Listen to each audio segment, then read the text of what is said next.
Tolong infokan ke grup ya. Bismillahirrahmanirrahim. Alhamdulillahirabbil alamin. Wassalatu wassalamu ala asyrafil anbiya'i wal mursalin. Sayyidina wa maulana Muhammadin wa ala alihi wa sahbihi ajma'in. Ibu, Bapak, jamaah dan pengurus Forkis, kita malam hari ini akan membahas surat Al-Alaq, ya. Surat Al-Alaq ini termasuk surat awal ya yang diturunkan kepada Rasulullah Shallallahu Alaihi Wasallam. 5 ayat pertama dalam surat Al-Alaq itu adalah ayat-ayat pertama di mana Nabi mendapat SK lah bahasanya, ya. SK kenabian. Ya. Em, Nanti kita akan bahas tema besar dari Al-Alaq ini. Yang pertama mengandung urgensi perintah membaca, gitu ya. Karena memang kalimat awal dari ayat ini ya adalah Iqra. Iqra bismi rabbikal ladzi khalaq. Dan kita semua memahami bahwasanya Iqra membaca adalah jendela mendapatkan ilmu. Kita nggak akan mungkin bisa mendapatkan ilmu tanpa Iqra. Ya, nggak mungkin orang mendapatkan ilmu tanpa ada prosesnya, ada usahanya, secara instan, gitu ya. Sebagaimana yang sering disebut namanya ilmu laduni. Ilmu laduni itu hanya berlaku bagi kalangan tertentu saja, seperti Nabi Khidir alaihi salam. Ya, kalau kita orang-orang awam, ya, yang bukan nabi, bukan wali, bukan siapa-siapa gitu ya, maka Iqra ini adalah sesuatu hal yang kudu kita lakukan, mesti kita lakukan untuk mendapatkan ilmu.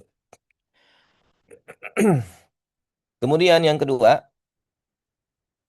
tema besar dari Al-Alaq ini membahas tentang apa dampak dari atau efek ya, efek manfaat dari Iqra itu. Ketika kita Iqra akan memunculkan akrom. Nah, sini nih ya, ibu-ibu. Iqra bismi rabbikal ladzi khalaq.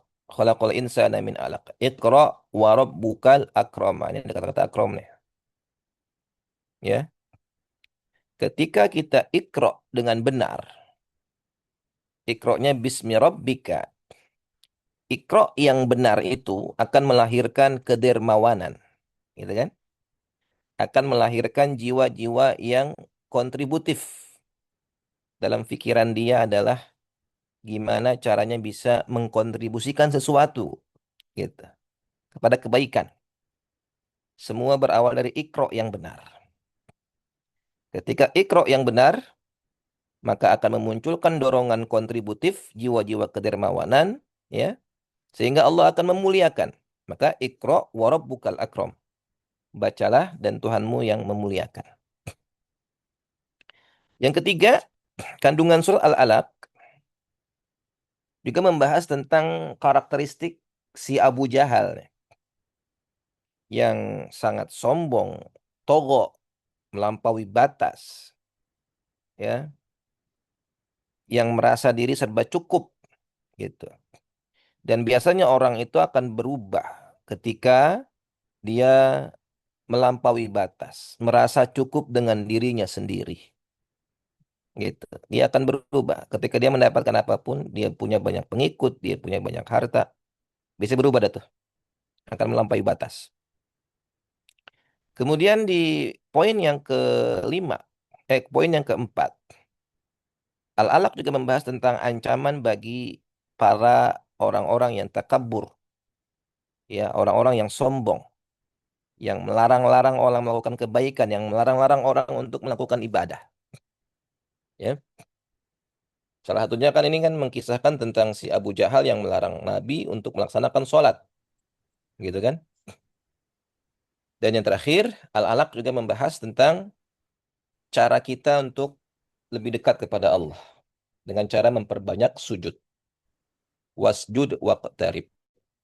Karena sujud adalah posisi terdekat kita dengan Allah Subhanahu wa taala. Oke, kita akan mulai pembahasan dari membahas sebuah hadis yang berkaitan dengan surat Al-Alaq ini. Hadis yang menceritakan tentang awal mulanya wahyu. Sebelum Nabi mendapatkan surat keputusan, ya, surat SK dari Allah Subhanahu wa taala tentang pengangkatan beliau menjadi seorang nabi. Jadi sebelum beliau menjadi nabi, permulaan wahyu itu sebagai warming up-nya gitu ya, warming up pemanasan, beliau mengalami kondisi mimpi ya. Dan mimpi yang beliau alami itu mimpi yang shadiq, mimpi yang benar. Tidaklah beliau bermimpi kecuali mimpinya itu datang seperti cahaya subuh. Berarti mimpinya itu menunjukkan tanda-tanda yang benar gitu ya. Dan di saat itu ketika beliau melihat kondisi masyarakatnya tenggelam dengan kemusyrikan, kemerosotan moral, ya, beliau dianugerahi kesukaan untuk melakukan khalwat, menyendiri, ya, di sebuah gua yang kita kenal dengan Gua Hira di Jabal Nur, yang kita kalau ke Mekah itu akan menjumpai atau melakukan city tour ke Jabal Nur di sebuah gua dan cukup tinggi gitu ya. Kalau kita eh, ke sana itu belum tentu semua kuat gitu kan. Dan beliau melakukan tahannus di situ. Ya, tahannus itu melakukan apa ya? Ibadah di malam hari tapi bukan ibadah sholat gitu ya. Ya, karena saat itu beliau ibadah di sini maksudnya merenung gitu ya, melakukan refleksi, perenungan. Karena saat itu belum ada eh, syariat bagaimana Nabi sholat gitu kan, beliau belum diajarkan. Dan kita ketahui, kita sudah pernah bahas bahwa Nabi dari kecil tidak pernah melakukan yang namanya perilaku-perilaku kesyirikan, menyembah berhala dan semua tindakan-tindakan tercela. Maka di saat tahanus ini, ya Nabi tidak melakukan hal yang terlarang dalam syariat, hanya merenung saja. Ya, memang tidak dijelaskan apakah beliau baca sesuatu enggak ada. Itu cuma hanya merenungkan kondisi bagaimana masyarakat ya Quraisy yang sangat menyimpang, tenggelam dengan kesyirikan. Kemudian di saat beliau menemui Khadijah untuk meminta bekal atau mempersiapkan bekal, ya, setelah siap bekal untuk bertahanus, ibaratnya kita mau itikaf lah kalau bapaknya kita itikaf kan butuh bekal dulu kan. Nah, ini dulu itikafnya di gua gitu ya. Itikaf di gua. Berkholwat, dapat disiapin bekal dan di saat itulah Nabi Muhammad SAW bertemu dengan sosok yang ternyata adalah Jibril alaihi salam. Beliau nggak tahu tuh sosok yang datang itu siapa awalnya. Dan beliau nggak expect banget gitu, nggak nyangka bakal ketemu dengan sosok ini gitu. Sekali lagi, tahanus yang beliau lakukan, kholwat yang beliau lakukan di Gua Hiro itu, ya, bukan punya niatan tertentu gitu. Ah, saya berkholwat biar dapat wahyu, ah saya berkholwat biar dapat ilmu kanuragan, ah saya berkholwat biar dapat ini itu enggak. Murni niatnya adalah menyendiri untuk merenung, butuh keheningan. Makanya pada saat beliau kedatangan makhluk yang baru dilihat, kaget beliau. Apalagi ujuk-ujuk makhluk tersebut mengatakan suruh baca, ikro, ikro. Ya, beliau mengatakan, ana ma nabi qori, ma nabi qori. Ana nggak bisa baca, saya nggak bisa baca gitu. Gitu kan? Nah, akhirnya di saat Nabi mengatakan aku nggak bisa baca, Jibril memegang Nabi, memeluk kuat, gitu kan? Sampai 3 kali baca, aku nggak bisa baca. Ma Nabi qori, baca, aku nggak bisa baca, gitu kan? Nah, Sampai 3 kali hal ini terjadi. Jadi, jamaah sekalian, di kondisi ini, ucapan ma'ana biqori memang menunjukkan bahwa memang, pertama, kondisi Nabi memang nggak bisa baca. Gitu ya. Beliau adalah seorang ummi. Ini jumhur ulama mengatakan demikian. Walaupun ada sebagian kecil ulama yang berpendapat Nabi memiliki kemampuan baca tulis. Tapi pendapat yang mayoritas didominasi pendapat yang meyakini Nabi ummi. Gitu kan. Nah, kedua, kondisi beliau bingung gitu. Disuruh baca, baca apaan? Karena Jibril alaihissalam nggak bawa apapun, nggak bawa apa, nggak bawa media atau bawa tulisan apapun gitu. Suruh baca apa gitu. Jadi ada dua keadaan nih. Emang nabinya Umi, yang kedua suruh baca baca apa gitu kan. Maka pada saat yang ketiga kali, pelukan yang ketiga kali, ya Nabi dipeluk oleh Jibril, kemudian Jibril mengatakan, Iqra bismi rabbikal ladzi khalaq. Khalaqal insana min 'alaq. Iqra wa rabbukal akram. Alladzi 'allama bil qalam. 'Allamal insana ma lam ya'lam. Ya gitu ya. Nah, setelah Nabi di apa? Ditalkinkan, bahasanya talkin itu talkin dicontohin gitu ya. Jadi yang dimaksud Iqra di sini sebenarnya suruh menirukan lafaz yang dibaca Jibril gitu, bukan baca teks, bukan. Walaupun ada sekali lagi nanti antum mungkin akan menemukan pendapat yang menyebutkan sebenarnya Jibril itu membawa sesuatu semacam lembaran, ada teksnya gitu ya.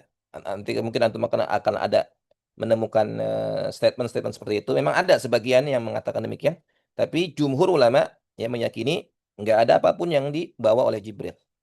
Jadi perintah Iqra itu murni untuk menirukan bacaan atau bunyi yang disebutkan oleh Jibril alaihissalam. Gitu ya. Nah, ketika Iqra bismi rabbikal ladzi khalaq disebutkan, barulah Nabi bisa membaca dengan lancar. Begitu. Ini hikmahnya luar biasa ya.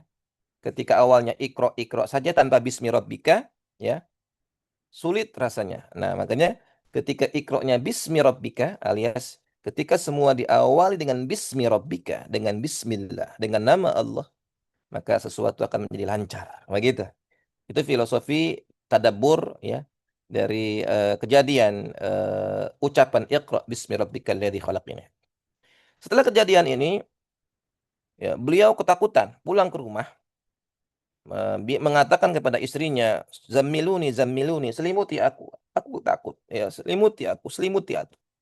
Jadi Nabi adalah manusia biasa yang merasa shock juga gitu, ya.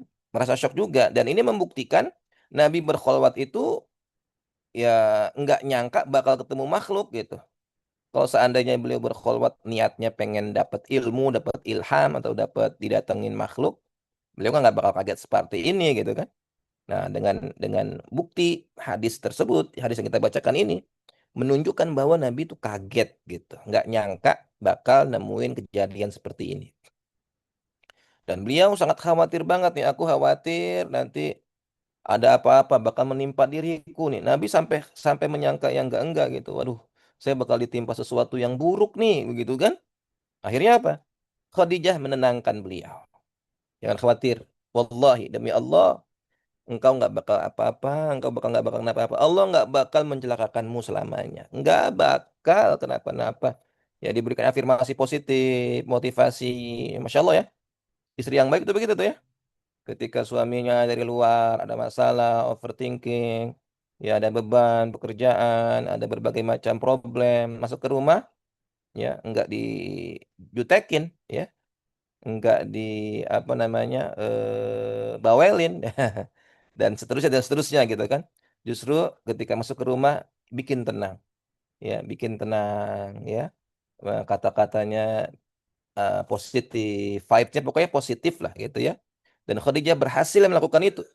Dia mengatakan demi Allah, engkau nggak bakal dicelakakan, engkau nggak bakal jadi apa-apa. Kenapa? Engkau orang baik, gitu.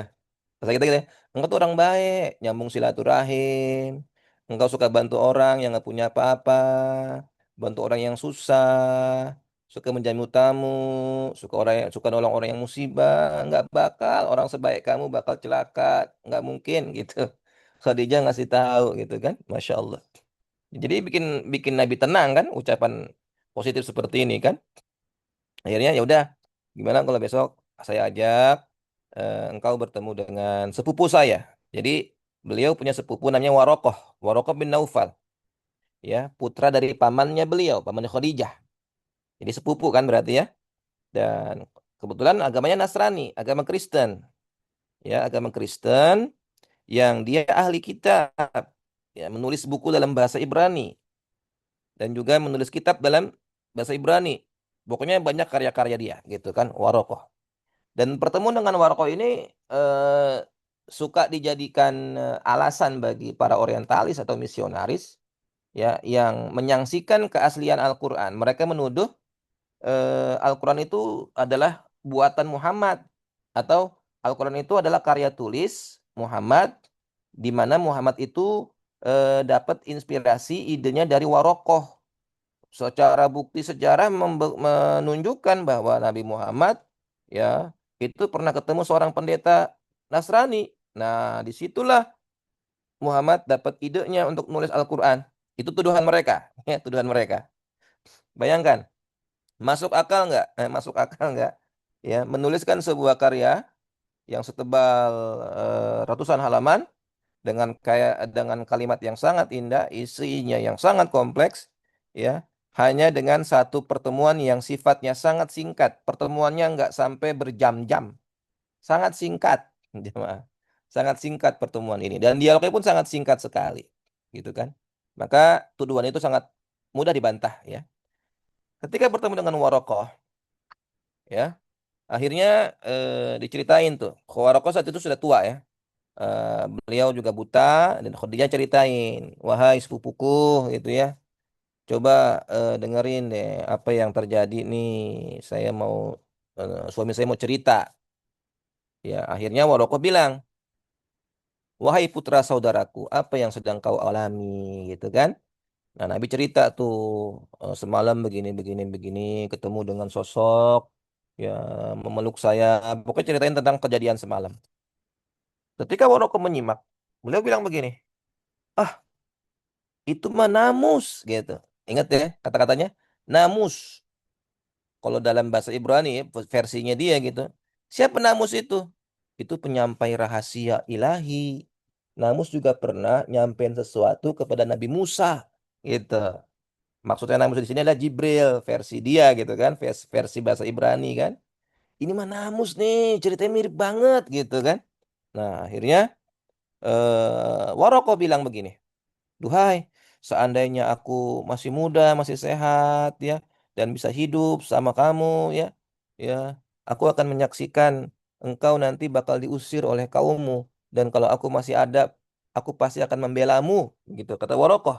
Ya, Warokoh bilang begitu, ya. Karena apa? Karena tidak ada seorang pun yang datang dengan membawa seperti apa yang kamu bawa, kecuali pasti bakal dimusuhin. Semuanya orang yang mirip-mirip kamu kayak gini nih didatengin si Namus ini ya pasti bakal dimusuhi sama kaumnya. Dan kalau aku melihat kejadian tersebut dan aku masih kuat, pasti akan aku bela engkau. Ah gitu. Itu Waroko sampai ngomong kayak gitu ya. Waroko sangat paham betul nih bahwa yang ada di depannya adalah sosok Nabi. Nah, sampai kayak gitu. Akhirnya Waroko beberapa saat kemudian ya meninggal. Setelah Waroko meninggal, wahyu terputus. Jibril nggak datang-datang lagi tuh. Ya, nggak datang-datang lagi tuh. Nah, setelah nggak datang berapa hari, nggak datang. Tiba-tiba, ketika Nabi sedang berjalan, ada suara dari langit. Ketika beliau dengar suara dari langit, beliau menatap ke atas, dan di atas ada malaikat yang pernah datang di Gua Hira. Jibril alaihi salam. Sedang duduk di atas kursi antara langit dan bumi. Bayangkan, segede apa itu?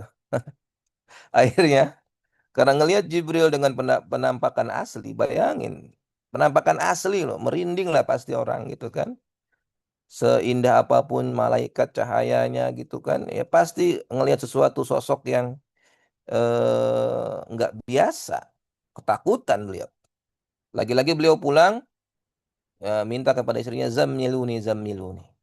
Akhirnya turunlah sebuah ayat, ya, ya ayyuhal muddatsir kum fa'anzir, dan seterusnya. Nah, ini mukaddimah dari apa? Surat Al-Alaq, ya. Memang ada kronologis ceritanya. Dan jemaah sekalian, apa yang disampaikan di hadis ini, hadis riwayat Bukhari, ya. Bukhari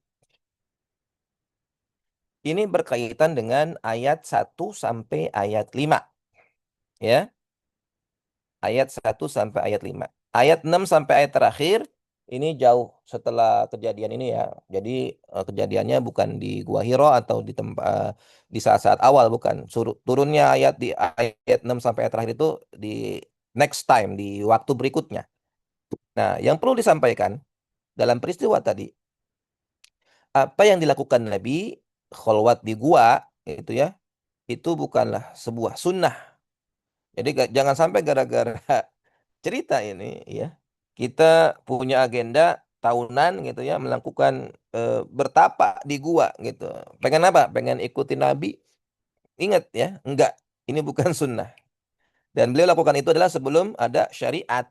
Sebelum ada syariat gitu. Jadi apa yang dilakukan sebelum ada syariat, ya, belum dikatakan sunnah gitu kan. Dan sahabat juga enggak melakukan hal yang seperti itu gitu. Ya, tidak melakukan kholwat di sebuah gua gitu. Kalau mau kholwat ya di masjid, ya tikaf gitu kan. Dan nah, ini yang perlu diyakini nih, Bapak Ibu.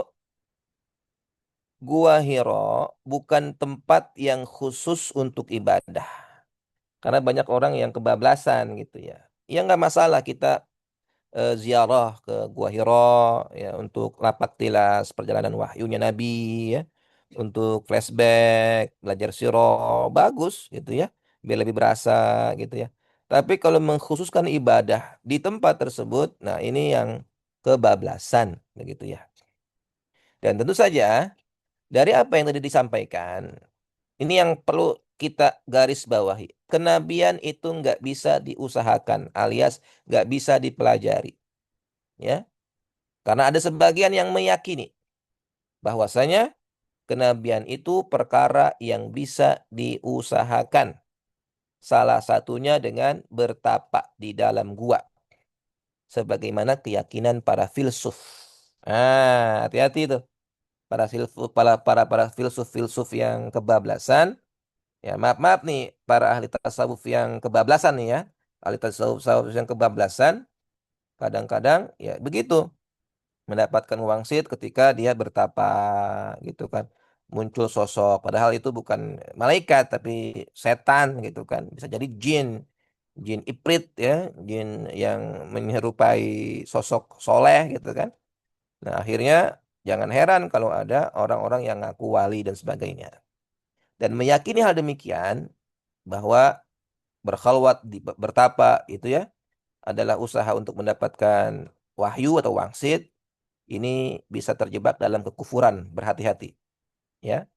Dan seandainya, seandainya nih, ya, kalau emang benar kenabian bisa diikhtiarkan, bisa dipelajari gitu, ya, niscaya manusia bakal berlomba-lomba, berkompetisi pasti untuk berusaha menjadi nabi. Bakal muncul nabi-nabi baru akhirnya. Kalau emang bisa diusahakan begitu. Makanya Nabi wanti-wanti, wa innahu sayakunu fi ummati thalathuna kadzabuna, gitu, ya. Sesungguhnya akan ada datang pada umatku 30 orang pendusta yang mengaku nabi. Kulluhum yaz'umu annahu nabi wa ana khatamun nabiyyin la nabiyya ba'di. Padahal Nabi mengatakan, aku ini penutup para nabi. Tidak ada nabi setelah aku. Oke? Dan sekali lagi, berkholwat itu juga bukan penyebab beliau menjadi nabi, bukan. Apa yang beliau lakukan berkholwat di gua nggak ada hubungannya dengan diangkatnya beliau jadi nabi. Sekali lagi, apa yang beliau lakukan kholwat itu tujuan utamanya adalah merenung, merenung, ya, merenungkan keagungan Allah, merenungkan tentang keadaan umatnya yang tersesat, tenggelam dalam kemaksiatan kesyirikan. Tidak ada niatan sama sekali, saya mau merenung di gua agar dapat wahyu, nggak ada gitu ya. Makanya beliau terkaget-kaget ketika bertemu dengan malaikat Jibril. Seandainya Nabi dari awal udah niat nyari-nyari wangsit gitu ya, nyari-nyari wahyu di gua, ya beliau nggak bakal kaget dong ketemu Jibril. Dan fakta membuktikan bahwasanya tidak ada nabi-nabi yang melakukan seperti ini gitu ya. Ya, nabi-nabi sebelumnya tidak ada yang melakukan seperti apa yang dilakukan oleh Nabi Muhammad SAW yang bertahanus di sebuah gua gitu. Ya, karena memang keadaan nabi diangkat, nabi-nabi lain diangkat menjadi nabi dan rasul itu beda-beda kasusnya. Kronologisnya beda-beda gitu kan. Nah, jadi apa yang Nabi lakukan ini adalah bukan jadi patokan bahwasanya eh berkholwat itu adalah menjadi bagian ibadah khusus. Jangan. Kalau untuk saat ini syariatnya adalah boleh muhasabah, merefleksi diri gitu ya. Ini enggak dikhususkan untuk di tempat-tempat yang tadi seperti gua. Kemudian dari kisah yang tadi disampaikan dalam hadis riwayat Bukhari tersebut menunjukkan bahwasanya Nabi nggak bisa baca dengan ungkapan ma'ana biqari, itu ya, aku nggak bisa baca. Ini pendapat yang paling kuat gitu jamaah sekalian. Dan dalilnya banyak ya di dalam surat beberapa ayat dalam Al-Qur'an, di antaranya Al-Ankabut ayat 48. Wa ma kunta tatlu min qablihi min kitabin wala takhutuhu biyaminik. Idzal lartabal mubtilun. Dan engkau Muhammad tidak pernah membaca sesuatu kitab sebelum Al-Quran, dan engkau tidak pernah menulis suatu kitab dengan tangan kananmu. Sekiranya engkau pernah membaca dan menulis, orang-orang bakal ragu gitu. Orang ragu ya. Nah, makanya ini membuktikan bahwa Nabi adalah ummi. Nah, pertanyaannya, apakah Nabi nggak bisa baca seterusnya, atau ada masa-masa di mana di akhir-akhir hayatnya beliau bisa baca? Para ulama berselisih pendapat. Ini ikhtilaf, ya, perbedaan pendapat, ya, bahwasanya apakah beliau nggak bisa baca sampai meninggal atau semasa hidupnya akhirnya beliau belajar belajar akhirnya bisa baca. Ini ikhtilaf, sekali lagi ikhtilaf ya. Nanti antum jangan heran kalau ada yang statement mengatakan bahwa Nabi sebenarnya bisa baca di akhir-akhir hidupnya gitu kan. Nah, tapi pendapat yang paling rajih, yang paling sahih, yang paling kuat ya, bahwasanya Nabi tidak bisa baca, tidak bisa tulis alias ummi sampai beliau meninggal dunia. Dan secara pribadi saya meyakini pendapat ini ya, untuk menunjukkan bahwa memang Al-Qur'an murni seluruhnya turun dari Allah ya, turun dari Allah. Kalau misalkan di tengah-tengah Nabi bisa baca bisa tulis, oh jangan-jangan ayat-ayat yang terakhir-terakhir bikinan Nabi, ya itu kan bisa nanti orang bikin ragu gitu. Maka pendapat yang menyatakan bahwasanya Nabi nggak bisa baca tulis sampai meninggal. Nah, walaupun kondisi seperti itu ya, mereka tetap saja menuduh Nabi bohong ya. Walaupun udah kondisinya Nabi Umi, mereka tetap bilang, ah itu bohong gitu. Muhammad itu bohong, ya. Sebagaimana yang diabadikan dalam Al-Qur'an. Mereka mengatakan, wa qalu asatirul awwalin katabaha fayatumla alaihi bukratan wasila. Mereka bilang orang-orang kafir yang udah dikasih bukti-bukti, bilang apa? Ah, itu makan dongeng, dongeng orang-orang terdahulu yang diminta agar ditulis lalu dibacakan sama kita tiap pagi dan sore. Nah, itu tuduhan mereka. Nah, ini yang menariknya. Karena bahasa Al-Quran memiliki tingkat bahasa yang sangat tinggi dari sisi balaghahnya, dari sisi keindahannya, yang tidak mungkin turun melainkan dari Allah. Makanya banyak orang-orang yang ingin menandingi Al-Quran, membuat karya tulis yang sama, tidak ada yang sanggup. Kalau orang-orang yang eh, apa native speaker saat itu yang memang ngerti tentang keindahan bahasa Arab, biasanya yang mendengarkan Al-Quran pertama itu dia akan bergetar. Maka jangan heran banyak ya sahabat-sahabat Nabi yang masuk Islam ketika mendengarkan Al-Quran. Oke, itu mukadimah. Mukadimah 30 menit ya. Lumayan juga banyak ya. Sekarang kita masuk ke ayat ya. Iqra bismi rabbikal ladzi khalaq.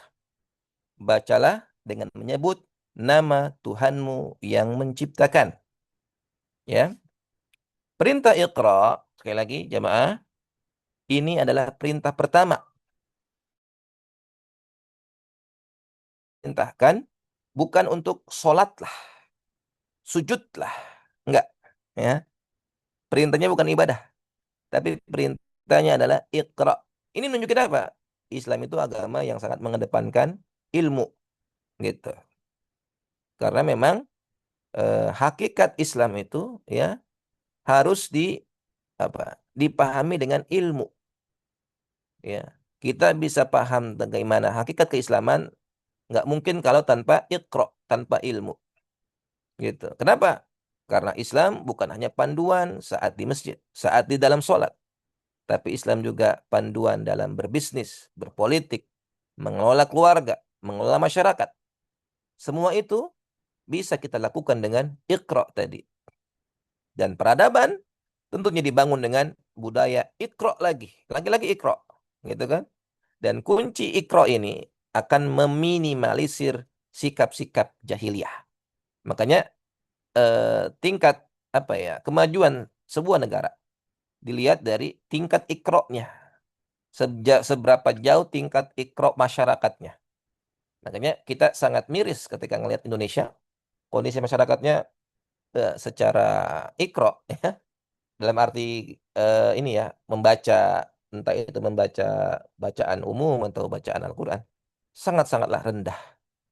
Maka wajar, masyarakat kita itu nggak rasional gitu ya. Nggak rasional, gampang dibodoh-bodohi, udah tahu ditipu berulang-ulang, masih juga percaya, dan seterusnya. Semua berawal dari Iqra ini ternyata jamaah. Ini ternyata nasib sebuah bangsa dipengaruhi dengan dari Iqra juga ya. Nasib sebuah bangsa loh ini. Bukan nasib satu dua orang, nasib sebuah bangsa. Ya, boleh jadi Bapak Ibu, masyarakat kita sengaja diminimalisir Iqra-nya agar mereka akan tetap menjadi masyarakat yang bodoh, yang bisa gampang dibodoh-bodohin, gampang ditipu berulang kali. Makanya kita sangat sedih gitu ketika program-program Iqra dalam arti pendidikan itu disepelekan, ya, dianaktirikan atau dinomorduakan gitu. Hanya justru mementingkan hal-hal yang sifatnya nggak penting gitu, hal-hal yang sifatnya nggak urgen, nggak prioritas. Maka ini adalah sekali lagi Iqra adalah prinsip bagaimana kita membangun sebuah peradaban. Kemudian, Bapak Ibu sekalian, ini boleh juga kita bahas sedikit ya. Bagaimana kita bisa menumbuhkan siklus Iqra tadi biar menjadi habit? Tentunya yang pertama langkahnya kita membiasakan sejak dini gitu ya. Bagaimana membentuk habit, membentuk vibes di rumah kita, lingkungan kita, sekeliling kita ya yang terbiasa dengan membaca gitu ya. Kalau orang-orang Yahudi, mereka itu sangat hobi membaca. Bahkan sejak dalam kandungan, mereka itu sering membacakan anak-anaknya buku. Karena mereka meyakini, ya sejak dalam kandungan ketika dibiasakan dengan buku, maka mereka ketika lahir, tumbuh, kembang, akan terbiasa dengan buku. Seharusnya yang seperti ini itu seharusnya kita gitu ya. Umat Islam gitu. Setelah itu apa lagi? Menumbuhkan rasa cinta untuk membaca. Dengan apa? Menyediakan ruang baca yang nyaman, gitu kan? Apresiasi. Kemudian apa? Membuat suasana membaca itu menyenangkan, yang sifatnya rekreasi. Membaca itu bukan beban, tapi bagian dari rekreasi, rekreasi keluarga. Jadi rekreasi itu bukan cuma jalan-jalan, tapi mengelilingi dunia dengan membaca. Yang ketiga, seleksi bacaan. Ya, pastikan pilihan-pilihan buku, sumber-sumber yang dibaca adalah yang memiliki nilai manfaat dan positif. Yang keempat, bagaimana berpikir kritis. Bagaimana kita membaca untuk melatih berpikir kritis, ya, dengan mereview, menganalisis. Makanya dengan seperti ini di langkah yang ke ini nih, ini sore 4 ya. Ini harus yang keempat tadi. kritis, kita nggak akan mudah terpancing dengan hoax gitu ya. Bahkan ketika kita baca WhatsApp, WhatsApp grup gitu ya, dengan kita budaya habit ikro, kita bakal menjadi orang yang memiliki critical thinking yang bagus gitu. Ini bener gak ya? Ini bener gak ya? Ini sumbernya apa sih? Ini valid gak sih ini? Nah, gitu. Jadi akan terus menanyakan hal tersebut. Setelah kita berhasil yang langkah ini, ya, critical thinking tadi, kita berusaha untuk memproduksi. Nah, ini langkah berikutnya nih, langkah level tinggi nih ya. Memproduksi sebuah tulisan, karya, gitu kan. Yang ini yang dicontohkan para ulama-ulama kita. Kalau nggak ada ulama-ulama kita yang memiliki level seperti ini, kita nggak tahu cara kita beragama. Kita ngerti cara sholat, kita ngerti cara fikih, ya. Kita ngerti sirah nabawiyah. Itu kan semua karena ini. Karena Iqra yang dilanjuti dengan karya tulis tadi. Menciptakan karya-karya monumental. Yang kita bahas hadis Arba'in, hadis Riyadus Solihin. Itu semua berawal dari semangat Iqra, jamaah. Semangat Iqra, Masya Allah. Jadi tanpa Iqra kita nggak bakal bisa hidup dengan bahagia gitu ya. Karena semua berawal dari tadi ilmu. Ayat kedua, khalaqal insana min 'alaq. Nah, ini perhatikan baik-baik. Allah menciptakan manusia dari alaqin. Nah, ini alaqin ini jadi nama surat. Al-alaq. Diambil dari ayat yang kedua. Apa itu alaq? Masya Allah ya. Dalam al-alaq ini, jamaah, kita udah disajikan ilmu kedokteran. Di mana kondisi saat itu, ya, dunia kedokteran belum secanggih sekarang. Belum ada alat USG. Belum ada alat USG. Tapi ayat ini nunjukin bahwasanya ya maha benar Allah dengan segala firman-Nya. Bagaimana proses penciptaan manusia mulai di dalam rahim, mulai dari ya setetes air yang hina gitu kan. Apa alakin itu, jemaah? Nah, alakin adalah segumpal darah yang menggumpal yang masih basah ya, yang nempel, terkait dan terikat. Dan alakin ini adalah cikal bakalnya terbentuknya janin. Masya Allah. Dan dia berawal dari pertemuan antara sperma dan ovum, kemudian jadi segumpal darah, gitu kan, yang terikat. Nah, yang disebut alak tuh begitu. Dan Allah udah nggambarin 1400 tahun yang lalu. Dengan ilmu yang dibuktikan sekarang, ya, tentang bagaimana Allah memberikan kronologi bagaimana penciptaan manusia. Dan ayat ini juga menunjukkan bahwasanya betapa besar nikmat yang Allah kasih sama manusia. Kenapa? Awalnya ente itu cuman segumpal darah. Awalnya ente itu cuman setetes air mani yang hina gitu ya. Tapi akhirnya Allah akan jadikan kalian manusia yang insana fi ahsani taqwim, sebaik-baik bentuk. Tuh. Itu nunjukin betapa ya Allah, tadinya kita tuh hina banget ya, sesuatu yang nggak nggak layak disebut juga gitu ya.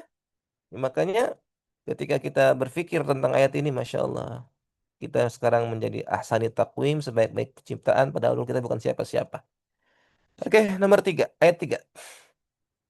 Iqra wa rabbukal akram. Bacalah dan Tuhanmu lah yang maha mulia, al-akram. Ya. Jadi kalimat Iqra diulang dua kali. Ini nunjukin apa? Nunjukin bahwasanya urgensi Iqra, membaca sampai ayatnya terulang dua kali. Jadi Iqra yang termasuk bagian dari menuntut ilmu ya, adalah ibadah yang sangat agung. Termasuk malam hari ini Bapak Ibu. Apa yang Bapak Ibu lakukan dengan ngabar, ini adalah proses Iqra kita. Menuntut ilmu itu Iqra sebenarnya, ya. Karena Iqra itu bukan hanya membaca secara teks gitu ya, tapi membaca konteks, membaca sekeliling kita, ya. Membaca itu bukan hanya menggunakan buku. Saat ini kita membaca bisa dengan digital dan seterusnya. Jadi dengan konsep Iqra ini, Masya Allah, Allah akan memuliakan orang-orang yang Iqra. Makanya raihlah dunia dengan ilmu. Raihlah akhirat dengan ilmu. Raihlah dunia dan akhirat dengan ilmu. Wah, Iqra tuh kuncinya. Oke, lanjut. Alladzi 'allama bil qalam. Allah lah yang mengajarkan manusia, ya, mengajarkan manusia dengan al-qalam. Ini masih relate nih. Masih berkaitan dengan Iqra. Iqra nggak lengkap kalau nggak dilengkapi, disandingkan dengan pena. Kenapa pena disebut jamaah? Nah, ini adalah di antara anugerah Allah. Anugerah Allah kepada manusia. Allah ngajarin kita ilmu dengan perantaraan pena. Saat ini kita tahu ngerti tentang agama, tentang cara ibadah dan seterusnya, itu karena ada pena, jemaah. Ya, karena inilah sesuatu yang sangat apa ya, berjasa banget tuh pena dalam hidup kita gitu. Kenapa Al-Qalam ini disebut-sebut? Karena di saat ayat ini turun, kondisi bangsa Arab itu mereka sangat mengandalkan memorizing, hafalan. Bukan berarti mereka semuanya nggak bisa nulis, enggak. Mereka bisa sebagian nulis ya. Ya, mereka bisa menulis, tetapi jarang dipakai, jarang dipraktekin. Kenapa? Ngandelin otak, ngandelin hafalan. Bayangin, sekali denger langsung ingat, dan itu ingatannya jangka panjang gitu. Makanya ketika mereka mengandalkan hafalan, hampir jarang sekali mereka menggunakan pena gitu, karena ngandelin otak gitu. Akhirnya Al-Qalam di ayat ini turun untuk apa? Untuk tadi pentingnya menunjukkan penting kolam itu juga penting juga gitu. Karena memori manusia terbatas, harus di backup dengan Al-Qalam, dengan tulisan. Maka jamaah, manfaat menulis itu luar biasa. Tidaklah ilmu-ilmu para ulama bisa kita nikmati melainkan dengan kolam tadi, dengan pena, tulisan. Seandainya nggak ada karya tulis para ulama, Masya Allah, ya, akan menguap semuanya. Bahkan Quran yang kita baca akan menguap. Makanya berjasa banget tuh, ya, di zaman Umar bin Khattab, di zaman Abu Bakar As-Siddiq gitu. Quran ditulis, dibukukan, ya. Bahkan sejak zaman Nabi, Quran sudah ditulis dengan kolam, dengan pena. Makanya ini sangat-sangat apa ya, membuat ilmu jadi terikat, jadi tersimpan dengan baik. Qayyidul ilma bil kitab. Ikatlah ilmu dengan menulis.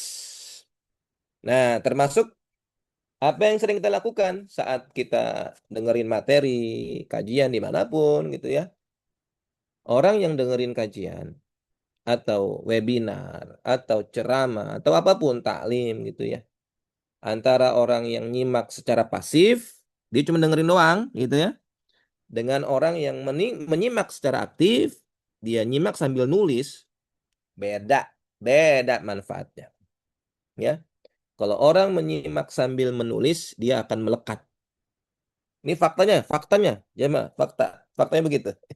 Ya, orang yang sudah apa menyimak sambil menulis, dia sudah mengaktifasi panca inderanya, karena dia tidak hanya pasif pakai telinganya, nggak hanya pasif pakai matanya saja, tapi dia mengaktifasi tangannya, ya, mengaktifasi apa indera perabanya, kulitnya, ya, sehingga apa?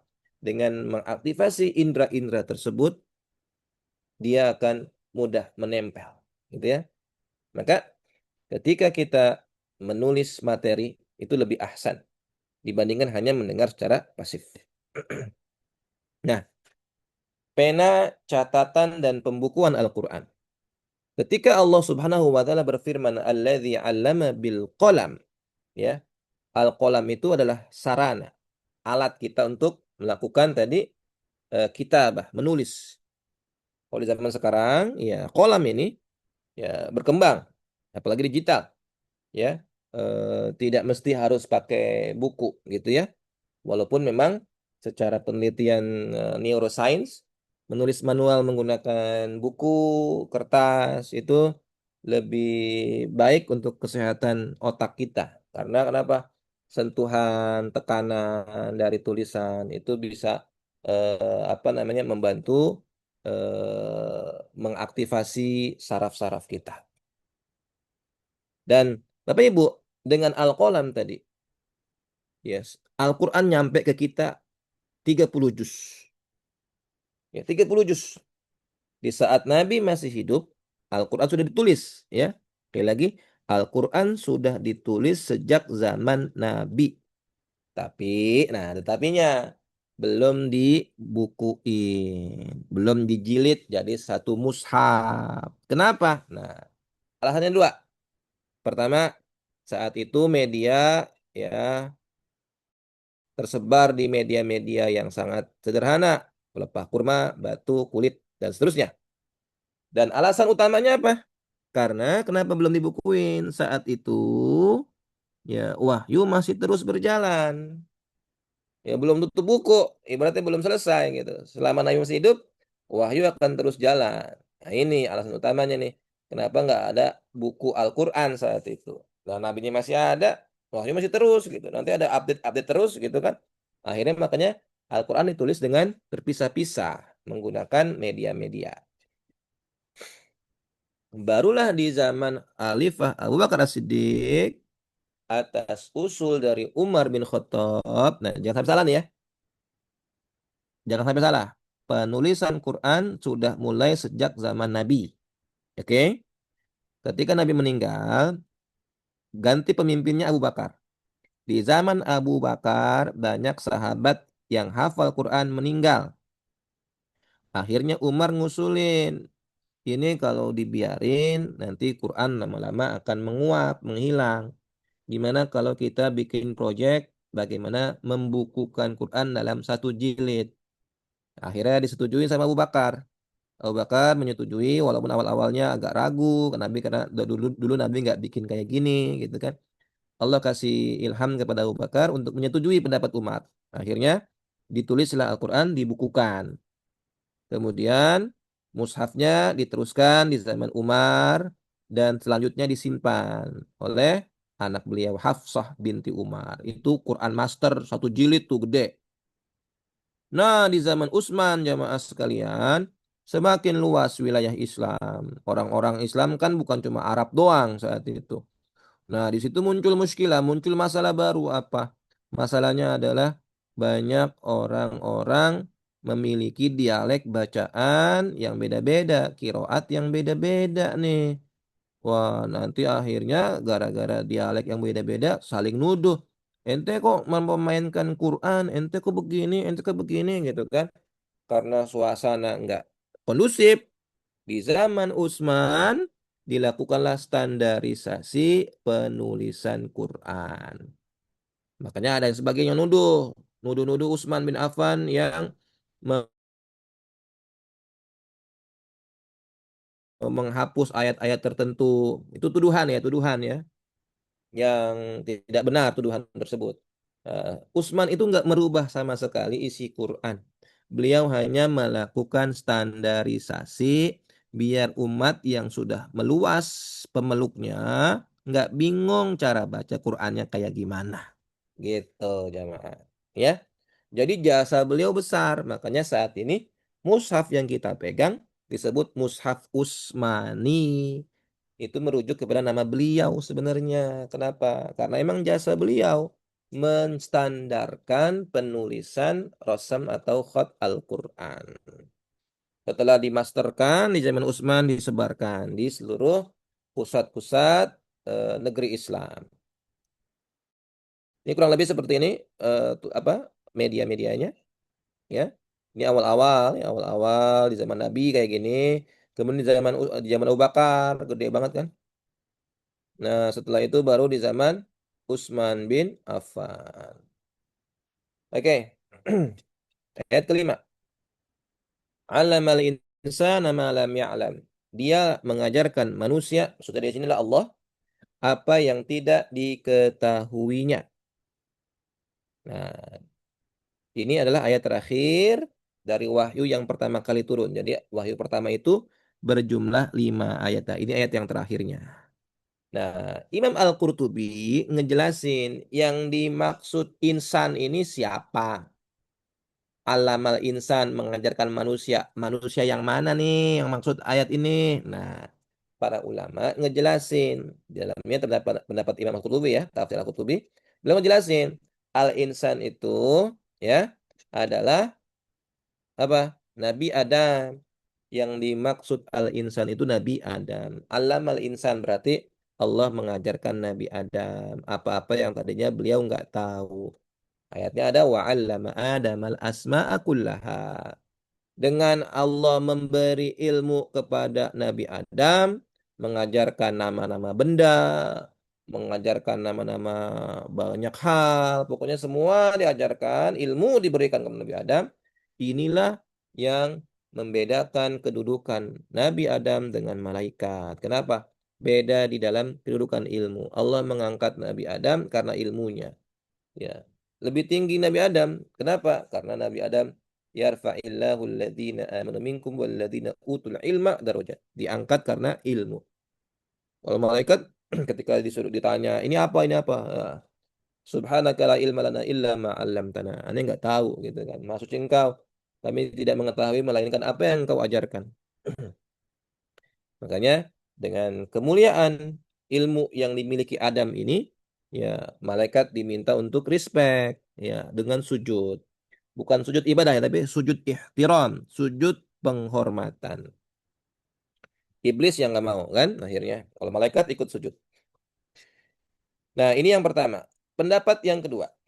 Maksud al-insan yang kedua, ya al-insan di sini adalah Nabi Muhammad. Jadi maksud ayat allamal insan maksudnya adalah Allah mengajarkan Nabi Muhammad sesuatu yang beliau nggak tahu. Gitu. Apa yang nggak tahunya? Quran dan Sunnah. Makanya kan di ayat Ad-Duha, wa wajadaka dhalan fahada. Ya, bukankah engkau dulunya orang yang dolan, orang yang bingung, orang yang belum tahu ilmu Quran, belum tahu Sunnah diajarkan fahada. Nah, ini gini ya. Ya. Wa anzalallahu 'alaikal kitab wal hikmah wa 'allamaka ma lam takun ta'lam. Allah telah menurunkan Al-Qur'an, As-Sunnah kepadamu dan mengajarkan apa yang engkau belum ketahui. Jadi ayat pendapat yang kedua, maksud al-insan di sini adalah Nabi Muhammad. Yang ketiga, pendapat yang ketiga al-insan di sini adalah siapa? Manusia secara keseluruhan. Karena memang pada awalnya manusia nggak tahu apa-apa. Allamal insana ma lam ya'lam. Allah mengajarkan manusia secara keseluruhan apa-apa yang belum dia tahu. Kenapa? Dalam An-Nahl ayat 78. An-Nahl ayat 78 menunjukkan wallahu akhrajakum min butuni ummahatikum. Allah mengeluarkan manusia dari perut ibu dalam keadaan apa? La ta'lamuna syai'a. Tuh jamaah, dalam keadaan kita nggak punya ilmu, nggak tahu apa-apa. Nah, awalnya kita nggak ngerti apa-apa, nggak punya ilmu apa-apa. Allah kasih fasilitas. Apa fasilitasnya? As-sam'a, pendengaran. Al-absar, penglihatan. Hati. Nah, ini pintu masuknya nih, jamaah. Pintu masuk ilmu. Kita nggak bakal bisa dapat ilmu, jamaah. Kalau nggak ada pendengaran, nggak ada penglihatan, nggak ada hati. Nah, makanya ini adalah bagian dari karunia Allah. Memberikan as-sam'a, al-absar, wal-afidah. Ya, di saat kita sebelumnya nggak tahu apa-apa, nggak ngerti apa-apa, ya, kita dapat ilmu karena pintu masuk ini, jamaah sekalian. Maka siapapun kita yang pengen belajar, menuntut ilmu, ya wajib menghadirkan as-sam'a wal absar wal afidah. Hati, penglihatan, pendengaran harus ya ada di tempat kita belajar. Jangan pendengarannya dengar, tapi hati kemana-mana, misalkan gitu ya. Pendengarannya ngelihat, ngelihat gurunya, tapi nggak dengar, ya, dan seterusnya. Maka tiga hal ini yang harus sinkron. Kemudian ayat yang tadi juga menunjukkan bahwa keutamaan orang yang berilmu. Allamal insana ma lam ya'lam. Qul hal yastawi alladzina ya'lamuna walladzina la ya'lamun. Ya, katakanlah, apakah sama orang yang berilmu, orang yang tahu dan orang yang nggak tahu? Yang nggak sama lah, ya. Allah membedakan orang yang punya ilmu dan orang yang nggak berilmu gitu. Bahkan ya, inilah yang menjadi pembeda antara manusia dan hewan. Selain perbedaan secara fisik, ilmulah yang membedakan antara kita ya dengan orang-orang yang tidak berilmu. Ya, ya'lamun la ya'lam. Nah, bahkan jemaah dengan al-ilm tadi, dengan ilmu tadi, Allah ingin ngasih pelajaran tentang ayat ini. Halalnya hewan buruan ya, halalnya hewan ya yang di sini diburu oleh binatang pemburu yang telah terlatih. Anjing. Ini bahas tentang anjing jamaah. Ya. Yas'alunaka madza uhilla lahum. Mereka bertanya kepadamu ya Muhammad, apakah yang dihalalkan bagi mereka? Qul uhilla lakumut thayyibat.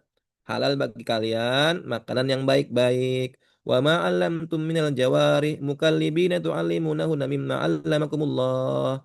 Dan juga halal juga bagi kalian buruan, misalkan memburu apa? Kanguru yang halal atau kambing, domba diburu oleh anjing buruan yang kamu udah latih untuk berburu, ya. Ya, kemudian pada saat dilatih, kita lepas dengan bismillah, si anjing itu menerkam buruan kita, itu jadi halal. Jadi halal tangkapan anjingnya, Masya Allah. Bayangin, ya, anjing yang berilmu bahkan bisa mengupgrade dirinya, mengupgrade dirinya. Insya Allah jamaah sekalian, ya. Allah membedakan anjing yang berilmu dan anjing yang nggak berilmu. Seperti anjing yang berilmu, anjing yang terlatih kan berilmu gitu kan. BTW jamaah ada podcast menarik ketika salah satu Habib influencer Habib Ja'far podcast sama siapa tuh? Salah satu podcaster yang di judulnya itu tulisnya apa? Lebih besar gaji guru anjing dibandingkan gaji guru ngaji. Guru anjing lebih besar gajinya. Iya benar, emang benar lah. Puluhan juta kan ngelatih anjing tuh ya. Ya ini apa ya? Ini obrolan-obrolan ini ya, obrolan-obrolan jokes sebenarnya. Tapi ini fakta yang cukup menampar ya, menampar. Zaman sekalian, kita kembali ke sini. Anjing berilmu itu lebih di apa? Dimuliakan. Ya. Beda dengan anjing yang nggak terlatih, yang nggak berilmu. Gitu. Sampai anjing aja terangkat loh kedudukannya, apalagi manusia. Maka jemaah sekalian, 5 ayat tadi, ya 5 ayat tadi, ini adalah ayat yang tadi di Gua Hira. Selebihnya ayat 6 dan seterusnya itu turun di tempat yang lain, di waktu yang lain, yang berkaitan dengan Abu Jahal, musuhnya Rasulullah Shallallahu Alaihi Wasallam. Ya, kita bahas ayat ke-6. Kalla innal insana la yatgha. Sekali-kali tidak, sesungguhnya manusia itu melampaui batas. Al-insan yang layat go di sini ya, maksudnya adalah si Abu Jahal ini. Ar-ra'ahu stagna. Dia melampaui batas karena ngerasa diri udah istagna, udah cukup, udah merasa kaya, udah nggak butuh siapa-siapa gitu. Nah, si Abu Jahal jamaah sekalian disebut layat go melampaui batas. Kenapa? Pertama, dia merasa udah banyak hartanya. Yang kedua, dia punya kedudukan yang tinggi sehingga apa? Banyak yang nolongin dia kalau ada apa-apa. Karena ngerasa diri di atas gitu ya. Akhirnya istagna. Ya. Istagna ngerasa dia nggak butuh siapa-siapa lagi. Kenapa? Ane udah punya semuanya. Ane bisa bayar, Ane bisa pengaruhi pendukung-pendukung gitu ya. Akhirnya apa? Orang yang kayak gini jamaah bakal melampaui batas. Makanya berhati-hati tuh. Orang kalau haus kekuasaan, dikasih kekuasaan 1 kali, 2 kali, lama-lama dia bakal melampaui batas tuh. Melampaui batas. Mentang-mentang apa? Mentang-mentang dia banyak pengikutnya, dia akan sewenang-wenang. Nah, Abu Jahal begitu jamaah sekalian. Dan ayat ini juga, walaupun memang secara kronologinya dalam membahas tentang Abu Jahal, ayat ini juga menyinggung seluruh manusia yang lupa diri, yang mirip-mirip sama Abu Jahal, yang ngerasa diri hebat gitu. Ya, ngerasa diri nggak perlu siapa-siapa lagi, ngerasa diri sudah cukup, nggak butuh orang, nggak butuh Allah, ya. Kenapa? Karena udah ngerasa punya ilmu, punya harta. punya pengikut, punya tubuh yang kuat dan dia nggak sadar. Semua hanya titipan Allah. Makanya Allah ingetin di ayat ke-8. Sesungguhnya ila rabbika ruja, inna ila rabbika ruja. Kepada Tuhanmu lah tempat kembali. Nah, jamaah. Di ayat ini kita dikasih tahu. Walaupun tadi sekali lagi ini membahas tentang Abu Jahal, ayat ini berlaku juga untuk manusia secara umum. Kita bakal kembali. Sebagaimana Abu Jahal juga bakal kembali. Orang-orang seperti Abu Jahal yang melampaui batas bakal kembali kepada Allah. Gitu ya. Mengantri menuju Allah. Maksudnya menuju kematian. Ya. Yang kita nggak tahu kapan kita akan bertemu dengan Allah subhanahu wa ta'ala. Ayat 9. Ara'aital ladzi yanha. Bagaimana pendapatmu tentang orang yang melarang? Maksudnya apa ini? Ini lagi-lagi bahas Abu Jahal. Karena Abu Jahal saat itu ya punya perilaku tadi sombong, nakut-nakutin orang dan suka ngelarang-larang orang ibadah. Ya, suka ngebubarin orang ibadah, orang ngaji gitu. Dan Abu Jahal sangat nggak seneng kalau ngeliat Nabi sholat. Dan ayat ini nunjukin bahwa Abu Jahal selalu mengganggu ibadahnya Rasulullah Shallallahu Alaihi Wasallam. Ayat 10, abdan idza sholla ya. Jadi maksudnya adalah ini masih nyambung ya. Yanha abdan idza sholla, si Abu Jahal suka ngelarang-larang hamba lagi sholat. Siapa? Nabi Muhammad. Suka gangguin Nabi Muhammad lagi sholat. Aro'aita inkana alal huda. Bagaimana jika yang dilarang itu alias Nabi Muhammad berada dalam kebenaran? Aw amara taqwa, atau dia menyuruh kepada ketakwaan. Aro'aita in kadzdzaba wa tawalla. Bagaimana pendapatmu jika dia yang melarang itu mendustakan dan berpaling, gitu kan? Si Abu Jahal kan ini begitu jamaah sekalian. Ya kita di sini menunjukkan bahwasanya memang si Abu Jahal itu ya sangat suka dengan kebiasaan-kebiasaan untuk melarang Nabi untuk beribadah di hadapan Allah Subhanahu wa taala. Alam ya'lam bi anna Allah yara. Tidakkah dia mengetahui bahwa sesungguhnya Allah ngelihat ya semua niat buruk yang dilakukan Abu Jahal. Itu Allah tahu. Dia nggak nyadar. Anallah yara. Allah ngelihat. Ya. Ayat ini pun jadi pengingat bagi kita. Semua perilaku kita. Anallah yara. Allah bakal ngelihat kita. Ya, Allah ngelihat semua perbuatan-perbuatan kita. Nah, kalla la illam yantahi lanasfa'an bin nasiyah. Sekali-kali tidak. Kalau ente nggak berhenti, ayat ini ngasih ancaman nih. Udah keterlaluan nih, udah layat gua banget, udah berlebihan. Kalau nggak berhenti, ngelarang-larang orang ibadah, ganggu orang ibadah, apa? Lanasfa'an bin nasiyah. Niscaya bakal kami tarik ubun-ubunnya. Ini ancaman keras nih. Tarik ubun-ubunnya itu akan diseret. Ibaratnya orang orang apa ya pesakitan gitu ya, orang terdakwa diseret mulai dari kepalanya tuh. Dimasukkan dalam sel. Itu kan hinaan yang luar biasa. Kalau nggak berhenti kayak gitu. Nah, ada sebuah hadis yang nunjukin bagaimana jahatnya Abu Jahal. Abu Jahal pernah menggosok-gosokkan wajahnya ke tanah. Sorry. Abu Jahal berkata, ya, apakah Muhammad pernah menggosok-gosokkan wajahnya ke tanah di hadapan kalian? Ya, akhirnya orang-orang bilang, iya, iya, iya, iya. Ya, maksudnya sujud gitu ya. Menggosok-gosokkan tanah ke tanah itu maksudnya sujud. Orang-orang bilang, iya, iya, benar. Muhammad menggosok-gosokkan wajahnya ke tanah. Oh, begitu ya. Oke, oke, oke. Oke, kalau begitu, demi Lata dan Uzza. Oh, dia bersumpah dengan nama berhalanya kan. Jika aku melihat dia kayak gitu, aku bakal injek lehernya. Oh, parah banget. Dia udah bersumpah pengen nginjek leher Nabi. Dan aku pasti akan gosokkan wajahnya ke tanah. Pengen digosok-gosokin, diinjek, diinjek-injek, dibejek-bejek lah gitu kan. Akhirnya si Abu Jahal ngelihat Nabi lagi sholat, dia niatnya pengen tadi nginjek leher Rasulullah. Ketika dia udah mendekat, apa yang terjadi? Tiba-tiba dia mundur sambil orang tautan nih, orang tautan tuh nutup nutup matanya pakai dua tangan gitu kan. Ah, gitu kan ketakutan. Seperti orang melihat sesuatu yang menyeramkan gitu. Akhirnya orang-orang pada kaget. Orang-orang nggak pernah ngelihat ya apa yang dialami Abu Jahal gitu kan. Cuman taunya mereka itu tahu Abu Jahal pengen nginjek Nabi, tapi kok tiba-tiba dia kayak orang ketakutan gitu.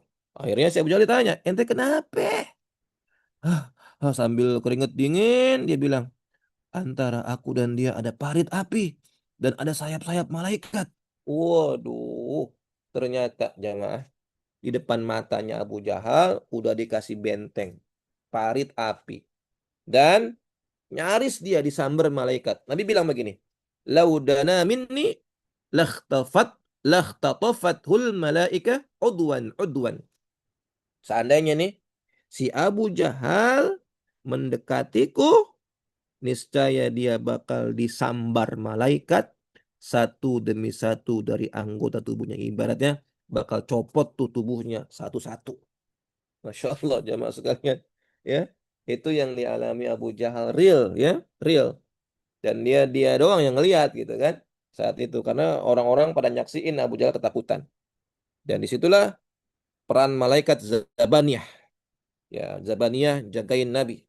Seandainya dia terus mendekat, ya, menginjak atau coba pengen nyentuh sedikit doang, bahkan nyentuh ujung rambut Nabi, dia bakal di apa? Lah tatofathul malaika udwan udwan, bakal ditarik ubun-ubunnya dengan keras. Nah, ayat ke-16 membahas tentang ubun-ubun. Nasiyatin kadibatin khati'ah. Ubun-ubun orang yang mendustakan dan durhaka. Tadi kan kita membahas tadi ya, akan aku tarik ya ubun-ubunnya. Siapa ubun siapa? Ubun-ubun orang yang mendustakan. Maksudnya orang-orang yang kadibatin khati'ah. Menariknya jemaah. Kenapa ayat ini menyebut ubun-ubun? Kenapa? Ya, bahwasanya jemaah sekalian, penelitian membuktikan bagian dari otak kita itu yang menjadi pengatur perangai, ya, pengatur perangai manusia. Makanya disebut di sini nasiyatin kadzibatin khati'ah. Penelitian neuroscience menunjukkan bahwasanya pusat kendali perilaku seseorang ada itu, di ubun-ubunnya atau di dalam isi kepalanya. Ini jamaah. Ya, kita puterin sedikit ya. Nah, inilah semua pikiran, mimpi, memori disimpan di benda seberat 3 pon. Masya Allah ya.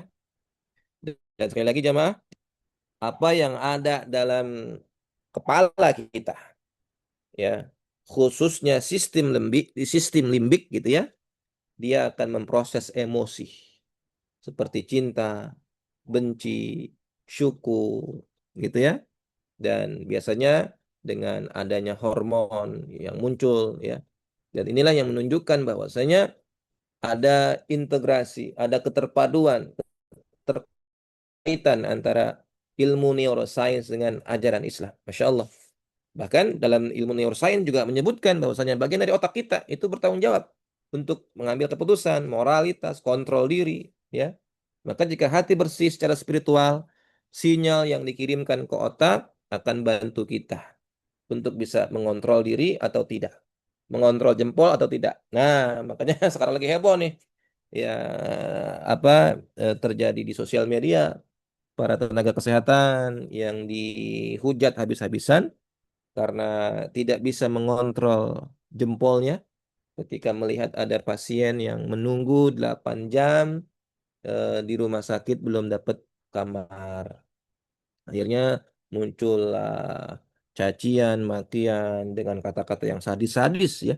Sampai ada yang menyarankan pasien tersebut kalau nggak mau nunggu, mendingan potong urat nadinya, udah langsung masuk kamar jenazah. Semua diucapkan. Masya Allah, ini ternyata berkaitan dengan tadi neuroscience tadi, prefrontal cortex kita yang bisa mengontrol. Makanya hati-hati jamaah ya. Kalau dalam nasihatin tadi ya, isi dalam kepala kita itu nggak bisa membuat kita meregulasi diri kita, meregulasi jempol-jempol kita. Ya, karir bakal hancur, kehidupan kita bakal hancur. Sedih ngelihatnya jamaah dengan kejadian yang lagi viral sekarang gitu ya. Kuliah tinggi-tinggi sampai doktor di luar negeri hancur hanya karena satu jempol. Satu jempol ini. Jempol yang tidak bisa dikontrol. Sosial media memang agak agak rentan sekali jamaah. Oke, sekarang kita lanjut ayat berikutnya kita cepet-cepetin. Falyat unadiyah. Nah, si Abu Jahal ini kan sesumbar dia. Dia karena ngerasa punya banyak pengikut gitu kan. Dia itu suka nantang-nantang, ya. Nanti gue panggilin anak-anak buah gue nih. Ayo sini sini, ayo sini anak buah gitu kan. Akhirnya apa? Ditantang balik. Falyad unadiyah. Yuk, udah panggil. Panggil pengikut-pengikut ente, panggil followers ente, panggil anak buah ente, panggil tukang pukul ente. Nah, kita pun bakal manggil apa? Sana ada Uzzabaniyah. Pasukan-pasukan malaikat Zabaniyah. Nah, ini Zabaniyah jamaah sekalian. Az-Zabaniyah berasal dari kata ya zibni, ya. Ya, zibn. Artinya apa zibn? Adaf, menolak. Kenapa disebut Az-Zabaniyah? Karena kerjaan mereka adalah menolak dengan keras para penghuni neraka ke dalam neraka. Ngeri banget tuh. Menolak maksudnya ya menyiksa gitu kan para penghuni neraka dengan keras. Makanya disebutnya Zabaniyah. Ada yang bertanya, Ustaz, apakah Zabaniyah sama dengan malaikat Malik? Bukankah yang penjaga neraka malaikat Malik? Nah, ada beberapa pendapat. Ada yang mengatakan Malik itu adalah penjaga, ketua penjaganya atau apa? Beliau adalah salah satu pemimpin, pemimpin yang menjaganya. Nah, sedangkan Zabaniyah itu yang nyiksa-nyiksanya, gitu ya. Pasukan-pasukan yang melakukan tadi Az-Zabaniyah, yang narik-narik penghuni neraka dan seterusnya. Jadi Malik dan Zabaniyah ini adalah malaikat yang berbeda. Terakhir, kalla la tuti' wasjud waqtarib. Sekali-kali tidak. Janganlah kamu patuh kepadanya dan sujudlah serta dekatkanlah dirimu kepada Allah. Nah, jamaah sekalian, di ayat yang terakhir menarik, Masya Allah ya. Ayat terakhir ini ada kalimat wasjud waqtarib. Ini kan ayat sajadah ya jamaah ya. Ayat sajadah biasanya ditandai dengan tanda mihrab di dalam mushaf. Sunnah kita untuk melakukan sujud tilawah. Jamaah kalau bisa kalau lagi tilawah ketemu ayat ini melakukan sujud tilawah ya, sajadah sujud tilawah. Menghadap kiblat, baca subhanarabbiyal a'la atau baca ayat sajadah. Baca sujud sajadah. Sujud sajadah itu sajadah wujil ladzi khalaqahu wa syaqqa samahu wa basarahu bihaulihi wa quwwatih.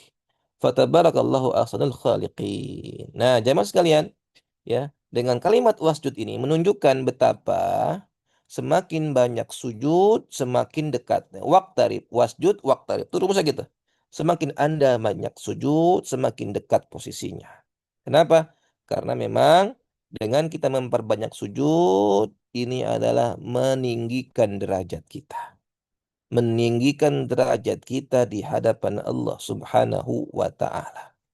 Ya, dari firman ini jamaah sekalian, kita diajarkan untuk memperbanyak sujud. Kenapa? Aqrabu ma yakunul abdu min rabbihi wa huwa sajid fa'aktsirud du'a. Sedekat-dekatnya seorang hamba dengan Allah adalah di saat kondisi lagi sujud. Maka fa'aktsirud du'a. Banyak-banyakin doa di saat-saat lagi sujud.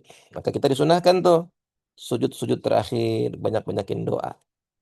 Ya doa apapun ya, terutama sholat-sholat sunnah ya. Kalau sholat wajib misalkan atau lagi berjamaah ya ikut imamnya. Jangan nanti ada yang orang udah imamnya udah tahiyat akhir dia masih sujud aja. Gara-gara ngamalin ini salah gitu ya. Nggak boleh.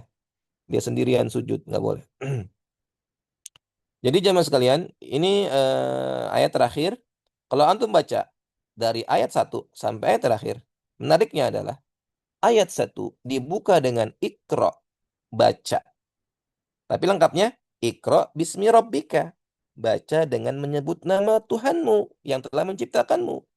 Maksudnya apa? Nah, ketika kita Iqra-nya karena Allah, niat belajarnya karena bismi rabbika.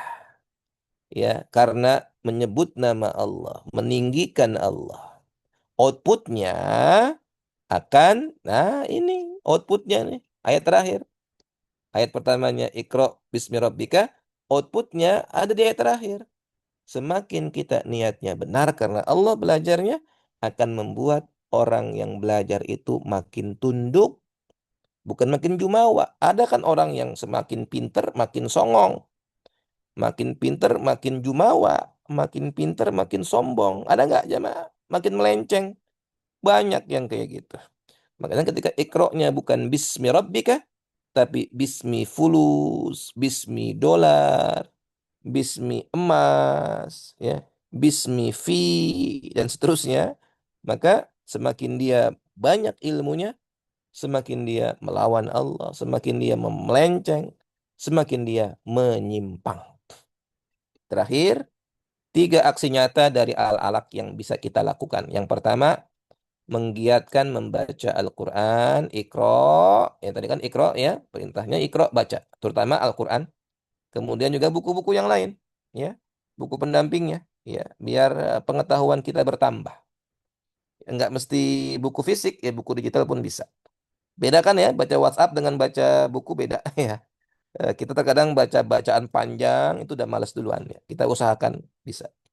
Nah, kalau bisa di sini ada satu metode ya, one day one juice. Kalau bisa menggunakan tanggal. Misalkan tanggal sekarang adalah tanggal berapa? Tanggal sekarang tanggal berapa sih? Tanggal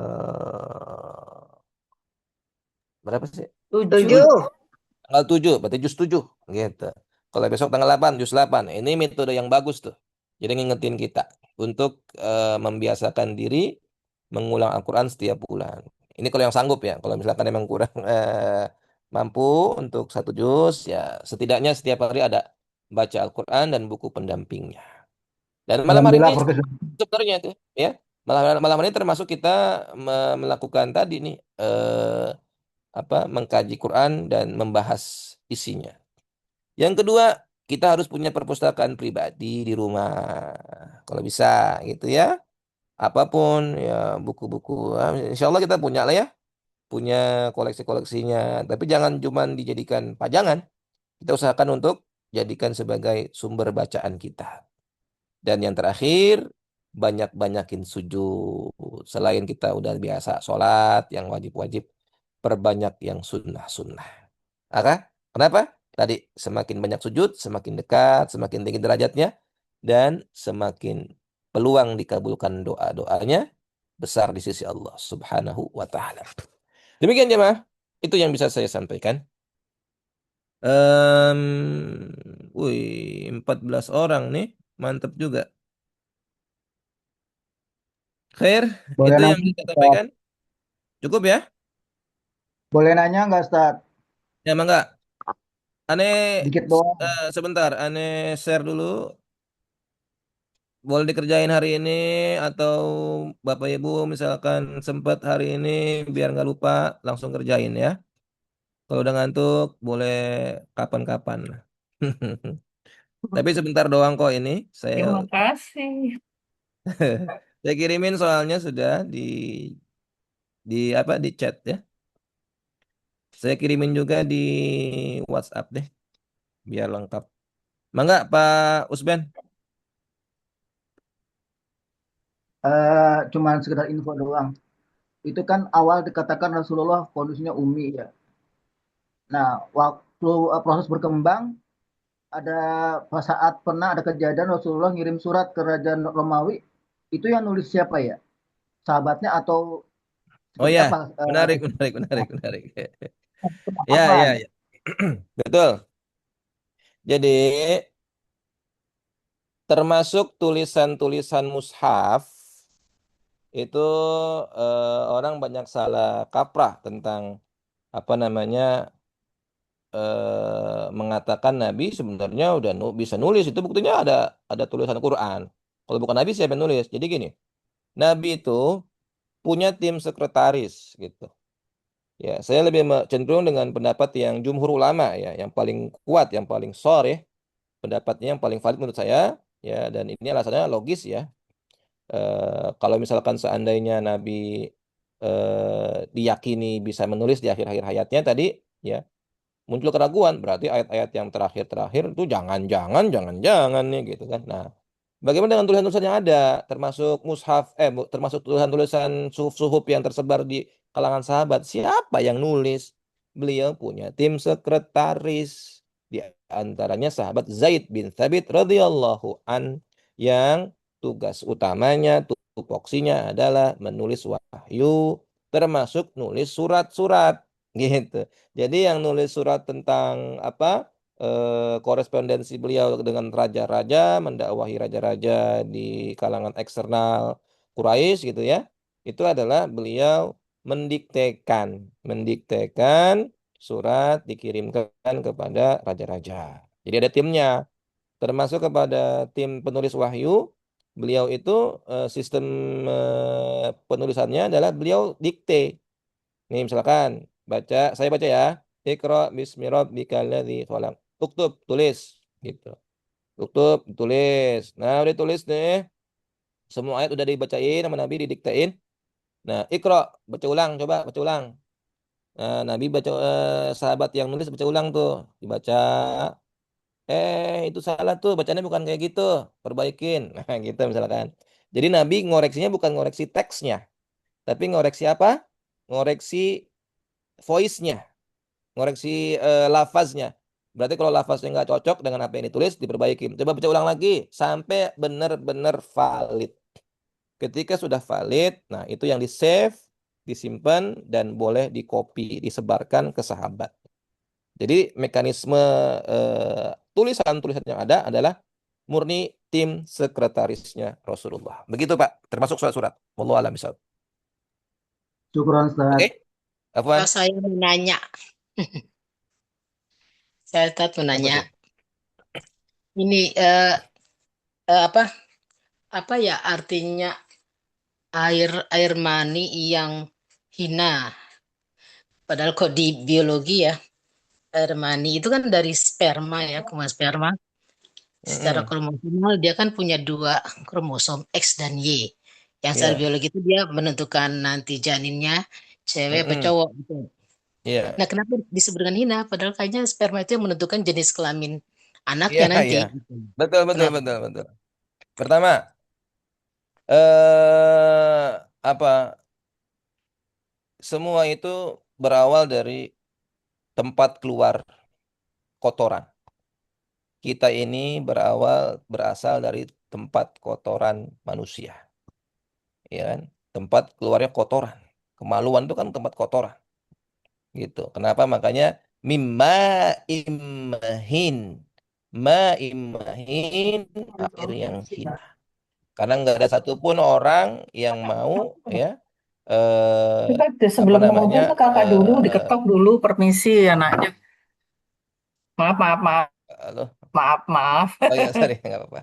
Jadi mimma immahin, mimma immahin. Pertama dari sisi tadi tempat keluarnya. Yang kedua dari sisi zatnya, gitu kan? Bahkan sebagian ulama ya itu menganggap sperma itu adalah najis. Sebagian ya, sebagian. Karena Nabi di beberapa riwayat beliau selalu membersihkan bekas-bekas dari air mani yang mungkin ada bekas-bekas yang tercecer dan sebagainya gitu ya. Jadi dipastikan itu tidak menempel di bagian pakaiannya atau anggota tubuhnya.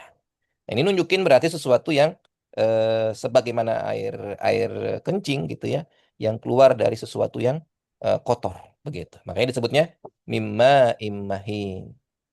Itu makanya kita wajar apa namanya ya semua akan menganggap itu secara logis ya secara secara apa namanya lumrahnya manusia pasti akan menganggap hal yang menjijikkan begitu kan sesuatu yang menjijikkan hina.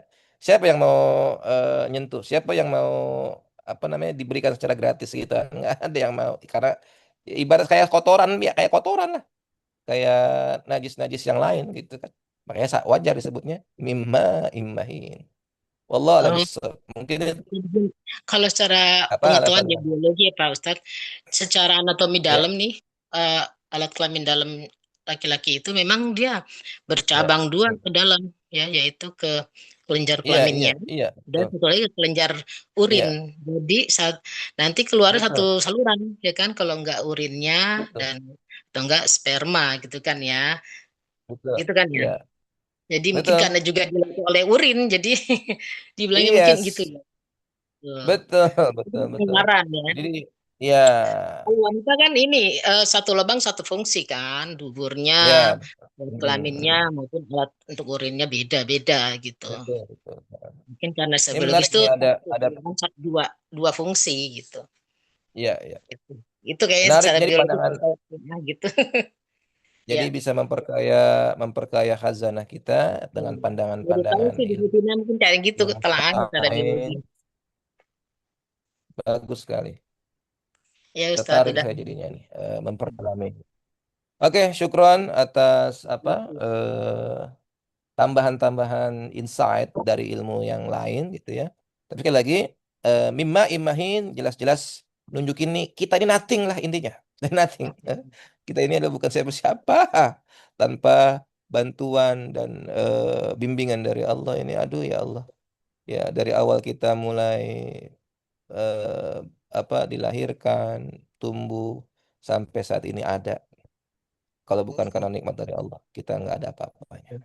Dan nikmat Begitu ilmu. sih. Iya. Alhamdulillah. Wallahu Terima a'lam kasih. bishawab.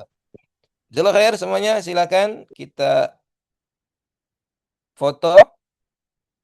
Silakan. Maaf. Satu, dua.